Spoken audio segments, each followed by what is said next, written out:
আসসালামু আলাইকুম এভরিওয়ান, আমি মৌসুমীস লাইভ ক্যানভাস থেকে মৌসুমী আপনাদের ওয়েলকাম করছি আরো একটি নতুন ভিডিওতে।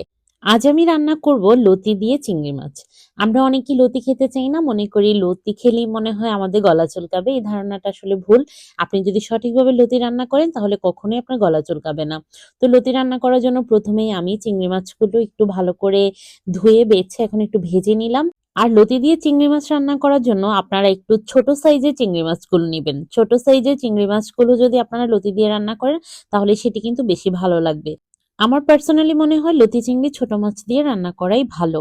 তো চিংড়ি মাছগুলো ভেজে নিলাম। এবার আমি সেই একই পাত্রের মধ্যে পেঁয়াজ এবং রসুন কুচি দিয়ে দিব। আপনারা অবশ্যই রসুন কুচিটা দিবেন। এখানে যদি আপনি রসুন কুচিটা ব্যবহার করেন তাহলে আপনার লতি রান্না করার পর গলা একদমই ধরবে না। আমি ঠিক যেভাবে রান্না করছি আপনারা এভাবে যদি লতি রান্না করেন তাহলে কখনোই আপনার গলা ধরবে না।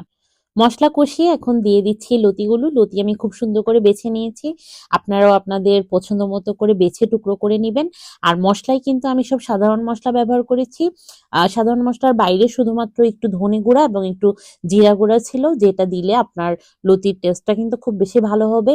আর বেসিক যে মশলাগুলো হলুদের গুঁড়ো, মরিচের গুঁড়ো, লবণ সেটা তো অবশ্যই থাকবে। লবণ আপনারা আপনাদের পরিমাণ মতো দিবেন। এবার আমরা কিন্তু লতি ব্যবহারে একদমই পানি ব্যবহার করব না, ঢেকে রান্না করব। ঢেকে দেওয়ার পর কিছুক্ষণ পর একটু নেড়ে চেড়ে ভেজে রাখা যে চিংড়ি মাছগুলো আছে সেই চিংড়ি মাছগুলো লতির সাথে আলতোভাবে মিশিয়ে দিব।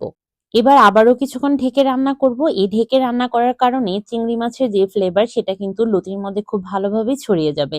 এবার ফ্লেভারের জন্য অ্যাড করে দেব কাঁচামরিচ। এই কাঁচামরিচটা কিন্তু আপনারা অবশ্যই অ্যাড করবেন। কাঁচামরিচ অ্যাড করলে কিন্তু আলাদা একটা ফ্র্যাগ্রেন্স বের হয়। এখন আবারও একটু নেড়েচেড়ে নিব। নেড়েচেড়ে জাস্ট একটু মিশিয়ে দিব। আর লতি কিন্তু আলতো হাতে নাড়বেন।